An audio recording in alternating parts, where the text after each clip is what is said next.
My name is Tamika, and I've been impacted by gun violence. I've lost my older sister, Tyesea. Tyesea was 16. At that time, I was 11. And 20 years later, I lost my youngest brother, Tyler, to gun violence. Tyesea was an innocent bystander. Her murderer was caught and he did serve time. However, my brother Tyler incident was more of a targeted incident, and his case is still unsolved.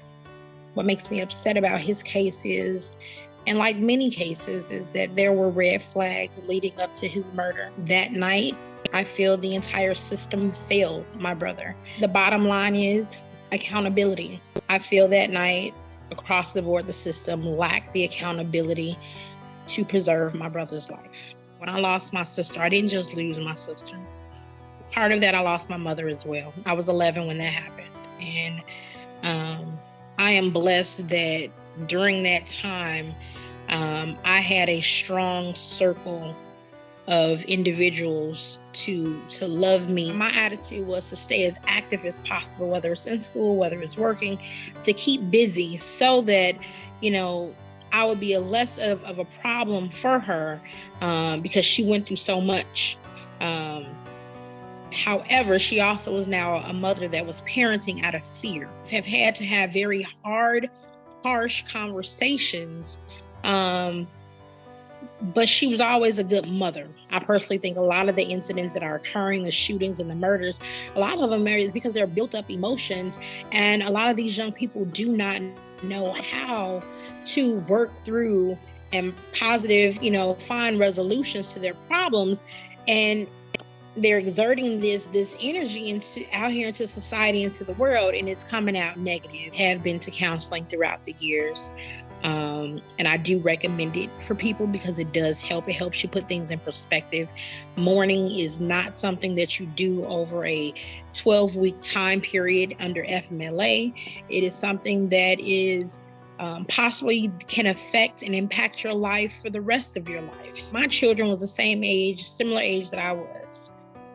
My son has hurt so much from losing my brother, and it's been a struggle to get him mentally together. For him, I think at first it was he couldn't see himself living beyond the age that my brother had lived. My brother was killed at 20, so my son had a hard time seeing himself living past 20. My daughter also has been impacted because you now have this community that my mom belongs to that nobody wants to be in.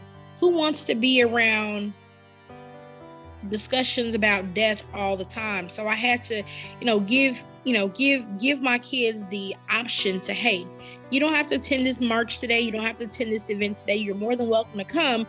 But it takes away from their youth as well. One of the ways that, survivors, one of the resources that we have are being able to have safe spaces such as One AIM, as well as Illinois Council Against Handguns. And all of those organizations have done more than their share of this fight against gun violence. When I say incredibly, not just loving, but informative. They make sure that, when we have monthly meetings or events, that they are including everyone. They're open. They are very resourceful. We have our own organization, the Tender Youth Foundation, TY Foundation. We work with survivors to assist them with, resources and things of that nature, because we understand, because we have been there. We are working towards with our foundation to make sure that we can help connect our youth to more mentoring programs, to give the kids the opportunity to not just see different lifestyles, but to see different careers, so that, they can get a better understanding at an earlier age as far as, how they can plan better for their future. We are a strong community with a lot of resources for help, and understand that it's not going to be resolved in a day. There are going to be some good days, and there's going to be some really bad days. My thing is, love harder, and make sure you just take time out for yourself. My name is Tamika, and I am in the fight to end gun violence.